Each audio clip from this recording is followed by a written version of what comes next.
तो आज हम पढ़ने वाले हैं हेमेटोलॉजी एम्ब्रियोलॉजी।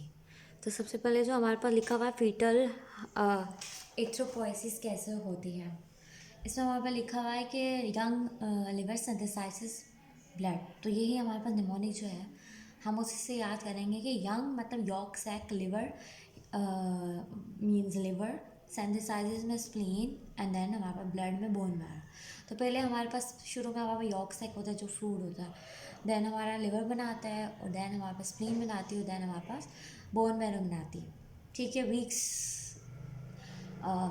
याद करने की मतलब है ज़रूरत, लेकिन अभी याद नहीं करती बिकॉज याद करेंगे तो भूल जाएंगे।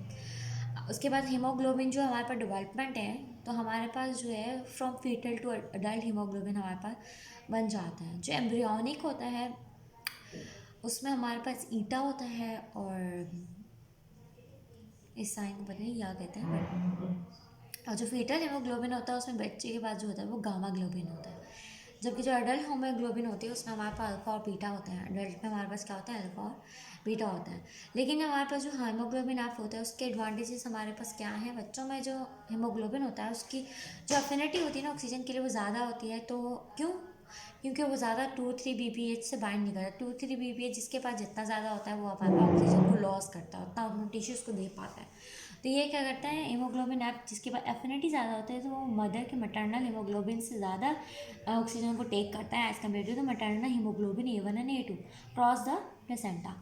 ठीक है, A1 जो है वो अडल्ट में होता है, उसमें अल्फा और बीटा होता है, जबकि जो A2 होता है उसमें हमारा जो है अल्फा और एटा होता है। और ये कॉमन फॉर्म अडल्ट हमारा, देखिए ये स्मॉल कंट्री में मतलब A2 कम होती है A1 ज़्यादा होती है।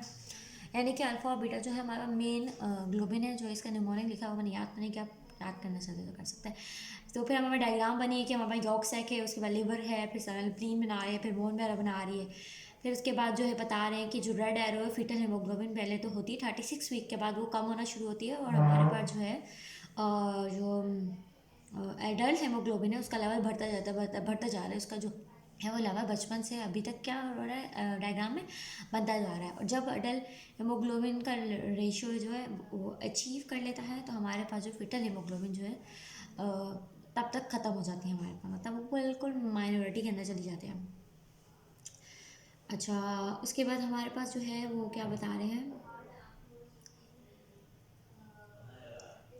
अच्छा, इसके अलावा अल्फ़ा हो गई और ऊपर वाले डायग्राम में ये अल्फ़ा है जिसका कांस्टेंट लेवल है।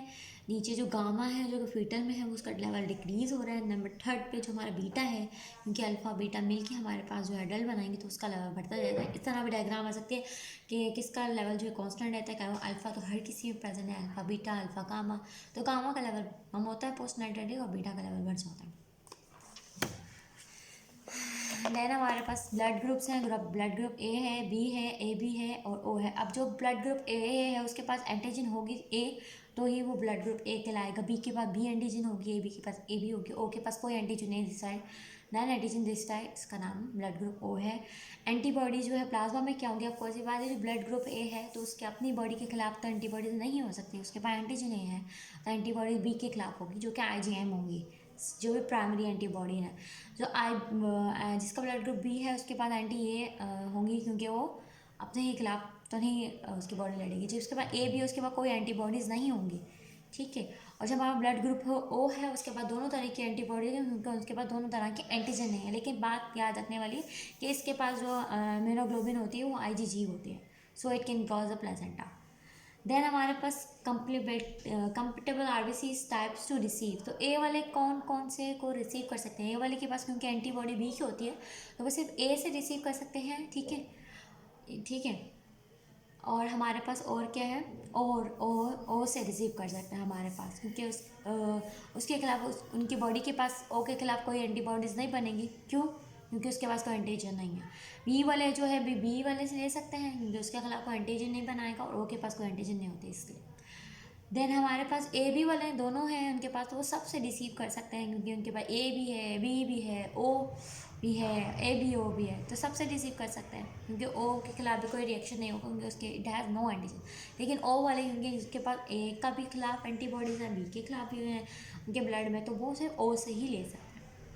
हाँ, ए वाले जो है किस किस को डोनेट कर सकते हैं, ए वाले ए को कर सकते हैं और ए बी वाले को कर सकते हैं, बी वाले बी को कर सकते हैं, ए बी वाले को कर सकते हैं। ए बी वाले जो है वो किसको डोनेट कर सकते हैं, सिर्फ हमारे पास ए बी को कर सकते हैं।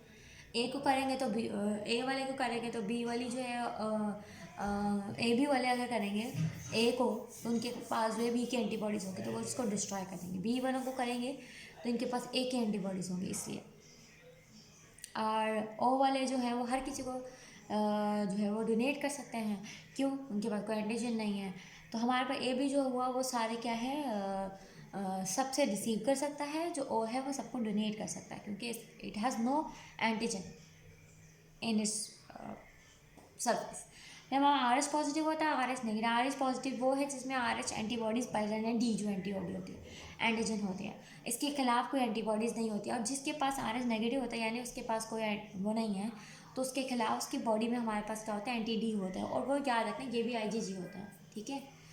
तो ये दोनों बातें इंपॉर्टेंट है। आई जी जी जो है ए बी के ओ के पास होती है आई जी जी, और इसके पास होती है R H negative. R H positive वाले दोनों को दे सकते हैं, आर एच पॉजिटिव वालों को भी दे सकते हैं और आर एच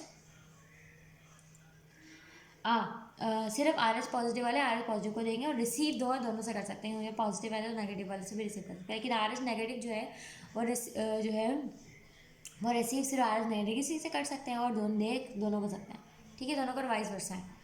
अब हम haemolytic disease of the new born and the foetus पढ़ेंगे। हम इसे also known as erythroblastosis fetalis कहते हैं, ठीक है। बच्चों में आर एच ह्यूमेरेटिक डिजीज भी हो सकता है और भी हो सकता है।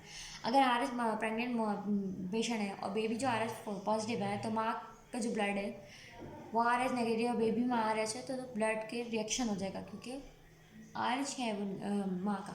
तो फर्स्ट प्रेगनेंसी में ही हमारा पेशेंट एक्सपोज हो जाता है फीटल ब्लड में, ऑफन ड्यूरिंग डिलीवरी के दौरान। तो हमारे पास मिटरनल जो एंटीबॉडीज होती है वो अटैक करना शुरू कर देंगे बेबी को, ठीक है। और फिर सब्सिक्वेंट प्रेगनेंसीज में क्या होता है, वो प्लेसेंटा को क्रॉस करना शुरू करेंगे और पेशेंट के आरबीसी को मारना शुरू करेंगे और हेमोलाइसिस हो जाएगी, जिसकी वजह से patient hydrops fetalis joint shortly after birth और कार्डियक के साथ शो करेगा।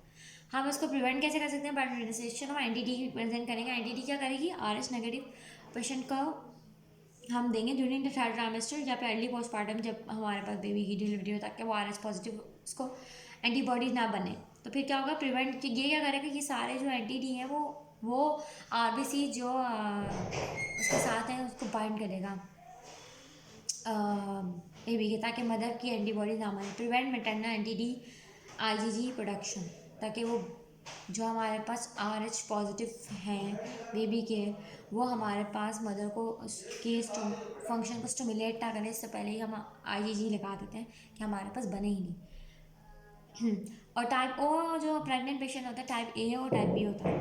अच्छा, टाइप ओ प्रेग्नेंट पेशेंट हो और लेकिन बेबी जो होता है वो क्या होगा, ए और बी होगा। अगर ओ है तो उसके बाद एंटीजन नहीं, लेकिन एंटीबॉडी दोनों के खिलाफ होंगे, दोनों के खिलाफ होंगी।